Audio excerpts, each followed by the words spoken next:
ہمارے لیے خدا کے زندہ کلام میں سے ہم پہلے باب کی 21ویں آیت پر غور کریں گے۔ رومیوں کے نام پولس رسول کا خط پہلا باب اس کی 21ویں آیت۔ اس لیے اگرچہ انہوں نے خدا کو جان تو لیا مگر اس کی خدائی کے لائق اس کی تمجید اور شکر گزاری نہ کی، بلکہ باطل خیالات میں پڑ گئے اور ان کے بے سمجھ دلوں پر اندھیرا چھا گیا۔ وہ اپنے آپ کو دناؤ جتا کر بے وقوف بن گئے اور غیر فانی خدا کے جلال کو فانی انسان اور پرندوں کی اور چپایوں میں اور کیڑے مکوڑوں کی صورت میں بدل دیا۔ کلام مقدس کا پڑھا جانا، سنا جانا اور عمل کیا جانا ہم سبوں کے لیے برکت کا سبب بنے، آمین۔ آج صبح ہم اس بات کو دیکھیں، جب ہم اس بات کو دیکھتے ہیں کہ خدا کے بندہ نے یہ بیان کیا بنی اسرائیل کے لوگوں کے لیے جو برگشتہ ہو گئے، برگشتگی میں چلے گئے، بار بار خدا کے معجزات کو دیکھتے ہوئے تو بھی وہ برگشتہ ہو جاتے ہیں۔ اس لیے خدا کا بندہ یہ بیان کرتا ہے کہ ان لوگوں نے خدا کو جان تو لیا مگر اس کی خدائی کے لائق اس کی تمجید نہ کی، شکر گزاری نہ کی، بلکہ باطل خیالات میں پڑ گئے، غلط خیالات میں پڑ گئے۔ آج ہمیں اس بات کو دیکھنا ہے کہ جب ہم خدا کو جان لیتے ہیں، اس کو قبول کر لیتے ہیں، تو ہم کس طرح سے اس کی خدائی کے لائق اس کی تمجید کرتے ہیں۔ آج یہ بات غور طلب ہے کہ جب خدا کا بندہ اس بات کو بیان کرتا ہے کہ یہ انسان کی خطا کاری ہے، خطا کرتا ہے، اگر اس کی ہم 18ویں آیت میں دیکھیں تو لکھا ہے کیونکہ خدا کا غضب ان آدمیوں کی تمام بے دینی اور ناراستی پر آسمان سے ظاہر ہوتا ہے جو حق کو ناراستی سے دبائے رکھتے ہیں، کیونکہ جو کچھ خدا کی نسبت معلوم ہوا ہو سکتا ہے وہ ان کے باطن میں ظاہر ہے، اس لیے خدا نے ان کو ان پر ظاہر کر دیا۔ کلام مقدس کے مطابق انسان بار بار گناہ میں گر جاتا ہے، بلکہ خاص کر یہ بنی اسرائیل کے لیے جو خدا کے معجزات کو آتے رہے، بلکہ بڑھاتے رہے اور شکر گزاری نہ کی، ان کو یہ چاہیے تھا کہ وہ خدا کی حمد کرتے، خدا کی شکر گزاری کرتے ان معجزات کے لیے۔ خدا نے ان کے لیے من برسایا، خدا نے چٹانوں سے ان کے لیے ان کو پانی دیا، تو بھی وہ باطل خیالات میں پڑ گئے، برگشتہ ہو گئے۔ لیکن خدا موقع دیتا ہے، ہر ایک انسان کو موقع دیتا ہے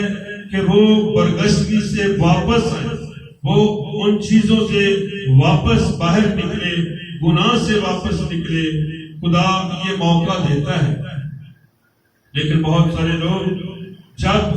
اس کی خدائی کے لائق اس کی تمجید نہیں کرتے، ہم ان تمام لوگوں کو دیکھتے ہیں جو مصر کی غلامی سے نکلے تو جو مردوں کی تعداد بتائی جاتی ہے وہ 6 لاکھ تعداد بتائی جاتی ہے جو مصر کی غلامی سے نکلے، جو 18 سال سے کم تھے، اور ان عورتوں کے یہ علاوہ 6 لاکھ مرد جو ملک کنعان میں جس سے خدا نے وعدہ کیا تھا کہ تم اس حرام میں داخل ہوگے، وہ اپنی غلطیوں کی وجہ سے، وہ اپنی خطاؤں کی وجہ سے ملک کنعان میں داخل نہ ہو سکے، بلکہ بیابان میں ہی مر گئے، ہلاک ہو گئے۔ وجہ کیا تھی؟ سبب کیا تھا؟ انہوں نے خدا کو نہ جانا، خدا کو جان تو لیا مگر اس کی خدائی کے لائق جیسی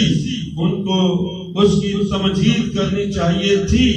شکر گزاری کرنی چاہیے تھی، اس کے لائق انہوں نے اس کی تمجید نہ کی۔ ان کے ذہن سوچے وہی پرانی سوچے، وہ خدا کے حضور بڑبڑاتے رہے، دیکھ ہم وہاں تھے،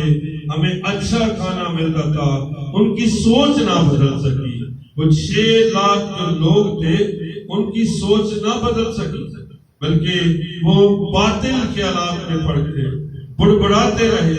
خدا کے حضور بڑبڑاتے رہے، ہم بھوکے مر رہے ہیں، ہم پیاسے مر رہے ہیں، تو بھی خدا نے ان کو پانی دیا اور بیابان میں من برسا۔ آج ہمیں اس بات کی ضرورت ہے کہ جس طرح کلام مقدس میں یہ بیان کیا گیا کہ انہوں نے خدا کو کیڑوں مکوڑوں کی صورت میں بدل دیا، بت پرستی کرتے رہے۔ لیکن آج ہمیں اس بات کی ضرورت ہے کہ جب ہم خدا کو جانتے ہیں، اس کو پہچانتے ہیں، اس کی خدائی کے لائق ہمیں اس کی تمجید کرنے کی ضرورت ہے، کیونکہ خداوند یہ چاہتا ہے، خدا یہ چاہتا ہے کہ جب ہم برگشتہ ہو جائیں، خدا ہمارا انتظار کرتا ہے۔ اس مصر بیٹی کو دیکھ کہ جو باپ کے گھر سے اپنا سارا کچھ لے کر، اپنا حصہ لے کر چلا جاتا ہے اور دور دراز میں چلا جاتا ہے، اس کا مطلب کیا ہے کہ وہ خدا کا بیٹا تھا لیکن برگشتہ ہو گیا۔ لیکن جب کلام مقدس یہ بیان کرتا ہے کہ جب واپس آتا ہے تو اس کلام خدا کے کلام کے مطابق ہم دیکھیں، جب واپس آتا ہے تو اس کا باپ، یہ تشبیہ دی گئی ہے، یہ اس کا باپ دور سے ہی اس کو دیکھتا ہے، یہ وہ باپ ہے جو آسمان میں ہے، ایک تشبیہ دی گئی۔ لیکن باپ ہمارا جو ہے آسمان پر جو تخت نشین ہے، وہ ہمارا انتظار کرتا ہے۔ جس طرح مصر بیٹے کی کہانی کو ہم دیکھتے ہیں، وہ اس کے باپ نے کیا کیا، دور سے دیکھا اور دور سے دیکھ کر اپنے بیٹے کے لیے خوش ہوتا ہے کہ میرا بیٹا واپس آ گیا، میرا بیٹا مر گیا تھا اب زندہ ہو گیا ہے، اس کو زندگی مل گئی ہے، کیونکہ وہ واپس اپنے باپ کے قدموں میں آ گیا۔ اسی طرح ہمارا آسمانی باپ ہمارا انتظار کرتا ہے۔ جب ہم برگشتہ ہو جاتے ہیں، باطل خیالات میں پڑ جاتے ہیں، تو خدا ہمارا انتظار کرتا ہے اور چاہتا ہے کہ میرے لوگ میرے پاس واپس آئیں، میرے لوگ برگشتہ ہو کر واپس میرے پاس آئیں، اپنی غلطیوں کا اقرار کریں اور اس کی خدائی کے لائق اس کی تمجید کریں اور اس کی شکر گزاری کریں۔ خدا وفادار لوگوں کو پسند کرتا ہے، کیونکہ کلام مقدس میں یہ بیان کیا گیا ہے کہ بلائے ہوئے تو بہت ہیں لیکن برگزیدہ یعنی اس کے جو عزیز ہیں، وفادار ہیں، وہ بہت کم ہیں۔ اس لیے ہمیں اس بات کی ضرورت ہے، آج صبح ہم اس بات کو سوچیں کہ خدا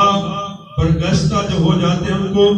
واپس آنے کی دعوت بھی دیتا ہے، کیونکہ یہ کلام مقدس میں ہے کہ اے بوجھ کے دبے محنت اٹھانے والے سب لوگوں میرے پاس آؤ، میں تمہیں آرام دوں گا، میں تمہیں اطمینان دوں گا، میں تمہیں تسلی دوں گا۔ آج میرا اور آپ کا خدا ہمارا انتظار کرتا ہے، وہ بلاتا ہے عالمگیر دعوت، میرے پاس آؤ، میں اس کی خدائی کے لائق اس کی تمجید کرنی ہے۔ آج غور کریں اپنی زندگی پر، اگر ہم نے اس کی خدائی کے لائق اس کی تمجید نہیں کی تو ہمیں اس کی حمد اور اس کی تمجید کرنے کی ضرورت ہے۔ ہم چونکہ خداوند کے